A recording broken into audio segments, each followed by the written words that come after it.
Settling your cities and towns in a game of Civilization 7 is always one of the most important decisions you will be consistently making, so I'm here today to give you some tips and tricks to make those decisions better and easier. The first settlement you will be creating in a game of Civilization 7 is always your capital city with your founder unit in the Antiquity Age. So let's talk about settling that first city in your empire. When you open the settler lens, the game is going to recommend you a position to settle, which is the first thing you want to take a look at. See what the game is recommending you and why it might be recommending it to you. That's your first little bit of information. You're also looking here for some fresh water tiles. Settling on these kind of bluish hued tiles will give you a permanent +5 happiness to your settlement. Now, +5 happiness isn't crazy. If you've got a way better settle location on one of these yellow hued tiles, I wouldn't, not take it just for the +5 happiness, but +5 happiness can be amazing. That 5 happiness is the maintenance cost on a couple of buildings, or it's the maintenance cost on a couple of specialists later on, so overall 5 happiness is nothing to sniff at. Separately, because you don't have specialists or buildings too early on in your games, that +5 happiness is going to work you towards that first celebration a little bit quicker. So you've opened the settler lens and seen where your freshwater options are. That's wonderful. The next thing I like to look at are the resources available. Resources are going to make a massive difference early on in your games of Civilization 7, so you want to make sure you have some in that first city that are going to be useful to you. Anything with flat yields early on, like this 2 production and 2 happiness, can be amazing. When you settle your settlement, you're going to be getting around 5 or 6 production from settling your city, so adding 2 to that is a big percentage increase to your production early on. Similarly, a flat +3 food can be pretty good as well. That's a large amount of food early on. These flat yields do kind of scale off later in each age as you go along, but they're very, very good early, especially in your capital city. Resources like marble, which give you 10% production towards wonders placed on certain terrain, are a little more niche and a little less helpful early on. Getting 10% extra production towards something when you don't have a lot of production to begin with is not that helpful. So looking through and making sure you have a couple of resources that are easy to grab that are really going to get this city going, whether it's production and happiness here, or 4 happiness here, or some flat production, or some flat food, or whatever it is, can be very helpful. The next reason I'm looking at resources are for adjacency bonuses. If I open up this map tax mod, there's a very good illustration of how this works. If I highlight over one of these science buildings, it will give me +1 science for each adjacent resource. So knowing that I can place this here and get 5 science because it's adjacent to 2 resources, or I can place it here and get that science because it's adjacent to 2 resources, is very, very helpful information. So having some resources around can be helpful for adjacency bonuses in your science and production buildings. If I take a look at the blacksmith, for instance, same thing, +1 production for each adjacent resource, so I'll be able to plan this out. So having some resources in your capital city is a good way of knowing early on, hey, in this capital city, if I choose to, if this is the kind of game I'm trying to play,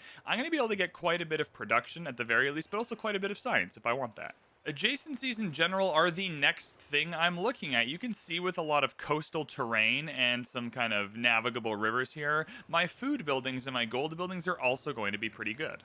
If I take a look at this market, it'll give me +1 gold for each adjacent coastal or navigable river terrain. So if I put it here, it's going to give me 7 gold, for instance. So I know I can get a couple of good gold buildings in my city.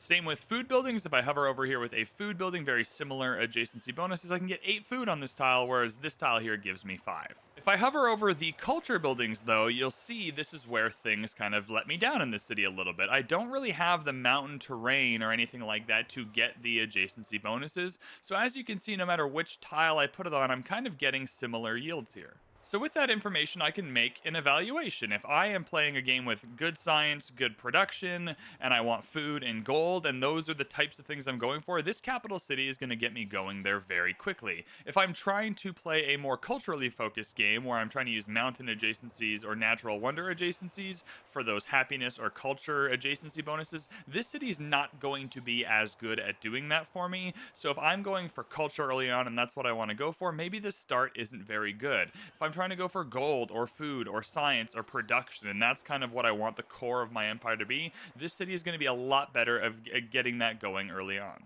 It's likely your capital city is also going to take up all of the tiles in range. It's unlikely that you're going to forward settle yourself and kind of ruin that, or it's unlikely the AI is going to come and forward settle your capital city, so you want to make sure you have enough room to expand. Your capital city is going to be the place where you put the most amount of wonders, the most amount of districts, the most amount of quarters. And so you want to make sure you have tiles to do that, right? We have one good adjacency tile here, two here, three here. We can kind of really easily connect these with some flat tiles. If I want to move over here, that's all good. You just need to know that I'm going to have to put the fishing key here to kind of hop it over to be able to build something here. But if I add my fishing key here, it's not the best spot for it. I could add it here as well and maybe build on this side. In any case, it's good to have like an initial plan. Like, okay, I can build quite a bit here if I want to, but if I want to move over this lake and kind of build it on this side, I'm going to have to put a fishing key or another similar kind of ocean-based building here. The game is recommending that I settle on this tile because this is the only tile that has all the resources in range. If I settle here, I'm not going to quite be able to get the marble, but the choice is yours. Both of these are fine settles. This settle here is great for getting your science and productions buildings going a little bit earlier because you don't have to like hop it over. However, settling up here is going to give you access to all of these resources, which is really, really nice, and you can kind of work on your food and gold a little bit easier, or you can just like hop the population over pretty easily as well. Another thing to consider as well is in Civ, you're always trying to snowball. So if you move farther away from the resources that give you those flat yields that you're trying to snowball, that might be a bad decision. In this case, moving towards the fish, which is going to give me food, which will help me grow to population 5 quicker, which will help me get a settler quicker, is a pretty good kind of snowball I'm going for, so I don't mind this at all. I've rolled another start here so we can analyze it. My initial impression is this is, a worse settle option for us. It's always worth analyzing though because the style of game you are playing might be different, so different starts might be better or worse depending on what you are doing. If we take a look here, you can see we have some resources. We have 2 resources here, some good science buildings, some good production buildings, etc. But we have fewer resources overall, so fewer positive effects kind of entering the empire, fewer places for those science and production adjacencies. The resources we have also aren't amazing for getting our capital snowballing here. This 10%, production towards wonders is not going to help us early on. This +1 combat strength for infantry units might help us early on, but isn't going to like make or break the game or help us snowball in any real way. Coming all the way down here to get this Kowlin is great, but the problem is it's actually worse in our capital than in other cities, and getting all the way out here isn't very practical. And again, this resource, the wild game, is better in towns than it is in our city, so just a much more uninspiring kind of, resource smattering going on here. There is the bonus of a mountainous terrain tile, so unlike the other city, again, if you're playing a culturally focused game, this building might be a little bit better for you because this mountain might give you some more culture for the adjacency if that's what you're going for, but overall, just a less inspiring start. I've loaded one more settle here just so we can analyze it again because I think this is a fun exercise to go through. So we're going to take a look at our freshwater tiles first and see where some good settling options are. And it seems like we're going to be settling on freshwater, no problem. This means I don't have to worry too much about that happiness being part of the consideration because freshwater is going to be easy to come by. So let's take a look at the resources. We've got some camels here, not a bad resource. Not going to help us early on though, not going to help us with that snowball. However, is going to help later in the game. So that's not nothing at all.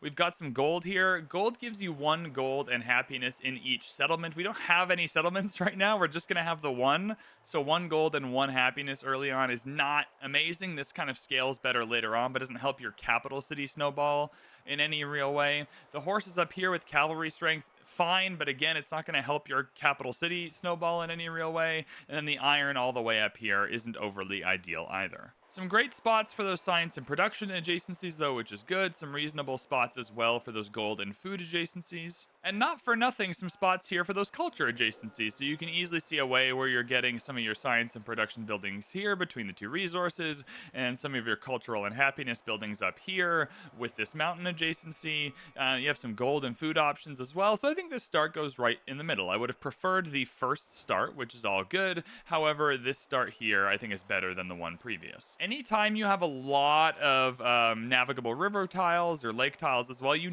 going to be able to get a ton of food in your city if you want. You're going to be able to get a lot of fishing boats and just get a lot of food here. So having the prospect of a lot of food kind of generating in the capital is quite nice. Eventually we'll need towns to give it to us, but we at least know we can get a lot of food early on if that's what we want. In this case, I don't see a reason not to just settle in place and kind of see how the cookie crumbles.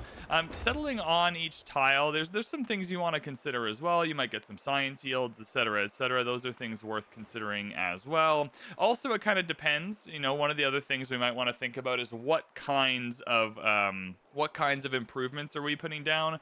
If I want to get to these horses here, I'm putting down a woodcutter. That's going to give me production. I'm putting down a woodcutter. That's going to give me production, right? So this might be a more production focused city with regard to the improvement options. If I use my growth down here, I can go for more of a food focus. So depending on what you want to do, it might be worth kind of checking out what improvements are going to get you to where you want to go, so you know what you're going to be gaining. If you got a lot of flat tiles and you're going to be building a lot of farms, if food's what you want, that's great. If production's what you want, that's not great. If you're trying to get some early science, the double woodcutters here is going to give you that science. We have science on these tiles, so it's worth kind of checking out the improvement options as well to see if that's what you're going for. The next thing I want to illustrate to you is a civ-dependent starting location. If we play here as Catherine the Great, you're going to notice that we are incentivized to settle in tundra terrain. Cities settled in tundra gain science equal to 25% of their culture per turn. So we are incentivized early on, especially in our first city, to settle in the tundra. So regardless of anything else, if you're looking around your start and there's no tundra tile to settle on,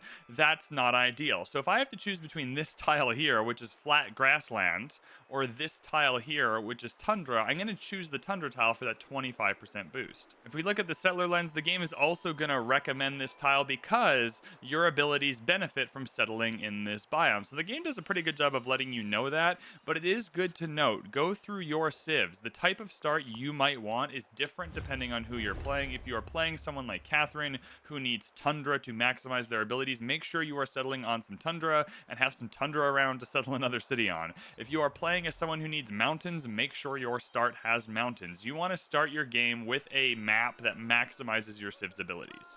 All right, so you found a start you're happy with. You got a couple of resources you really like, some flat yields here, some food, some culture. Those are really, really excellent for growing your city and getting you through that culture tree a little more quickly. But what about your second city, your third city? You're going to be creating towns. How are we going to settle those? What should we be thinking about? All right, so you're at the point where you've done a little bit of scouting, you've grown to population 5, and you've built yourself a settler. How are you deciding what the next couple of towns are going to look like? Keep in mind, you still want to consider everything we've already talked about. I'm just trying to be additive here. So you're going to want to go around, see what the game recommends you. Why is it recommending you that thing? Are there good resources around that you want to collect for your empire? Is there, a good adjacency bonus you're looking for? All of those things you still want to think about. All we're trying to do now is add a few more things for you to think about just so you can make some good decisions. The first one I'm going to say, is there a place on the map that if you don't take it, the AI is going to take it? If we take a look at this map here, it's likely as Cahokia that if I want to settle a town in this area, I'm going to be able to do it later. It's close to me. I can easily defend it. It's unlikely someone's just going to wrap around and kind of settle here instead of taking all of this middle land. The AIs are surely kind of somewhere in this area here. So you might want to think about that. Do I want to move into this area and soak up some of this land knowing I can come back to this one later?